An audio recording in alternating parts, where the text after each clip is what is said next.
any interest on our own money. There's more, again, during question and answer. I'd be glad to speak to this more. The history and context of any conflict are very, very important if you're going to understand the conflict and if you're going to find a solution. It's sort of like if somebody has a temperature, you need to know the cause of that temperature. Aspirin is not going to cure it. So the history and context are very important, and they're almost never mentioned in the media coverage. But that particular omission is probably good because when they are mentioned, they are wrong. They give us the myths that many of us grew up with, myself included, but not the facts. So I'll just spend a few minutes to try to give a short sketch of the important history of this issue. I'd like to emphasize this is a partial list of the books I've read. It's important on many issues, especially controversial ones, maybe others are even more important, I don't know, to read widely from diverse sources. I read by books by reputable and distinguished authors who are Israeli, Palestinian, American, British, European, historians, journalists, secular, religious, etc.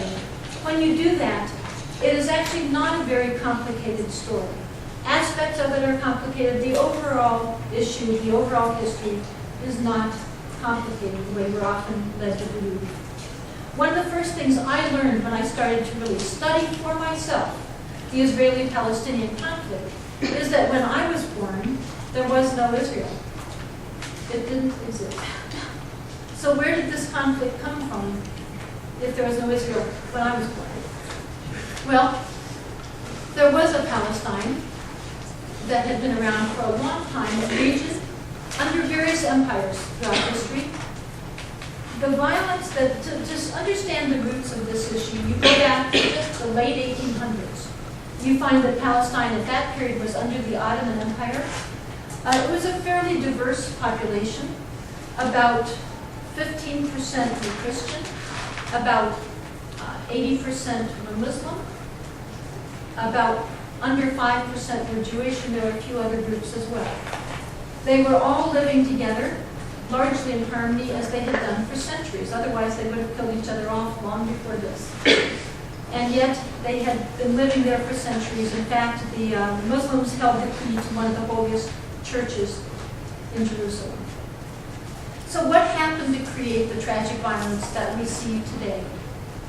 To understand that, you don't need to go back in history. You change places chronologically, and you go to Europe, where you discover in the late 1800s there was a political ideology called political Zionism that was beginning. It was a very fringe, very small movement, considered heretical by most of the observant Jews. But the movement was that there should be and needed to be a Jewish state somewhere in the world. They considered, the Zionist leadership was almost entirely secular, very anti-religious in fact. So they looked at a number of places. They considered Uganda, Argentina, parts of North America, Africa in particular, for possibly creating a Jewish state. But then, for biblical reasons, because this was a good sales pitch, they chose to Palestine for the place to create a Jewish state.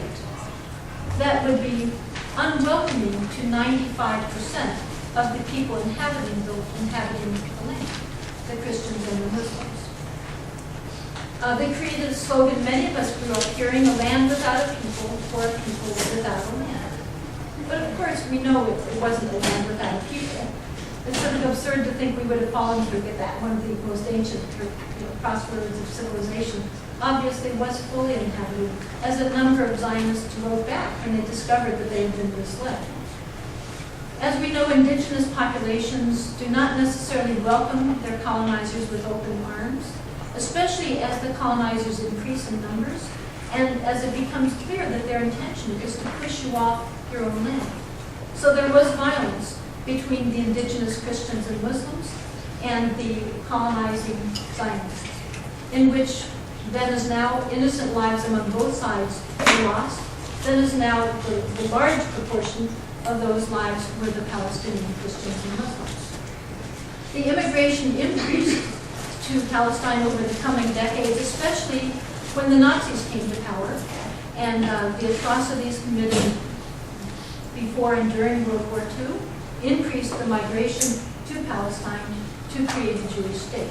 And therefore the violence between the two groups increased tragically as well. At the end of this period, finally, the British who had taken over Palestine from the Ottoman Empire after World War I, the British finally sort of gave up. There was violence between the two groups. There was a lot of violence, especially by Zionists against the British. And they finally decided to just give up and turn the question of Palestine over to the United Nations to solve.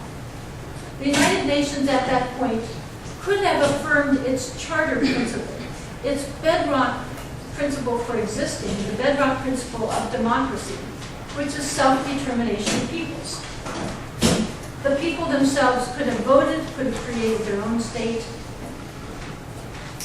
and that's what one would have hoped and expected would have happened, but it's not what happened.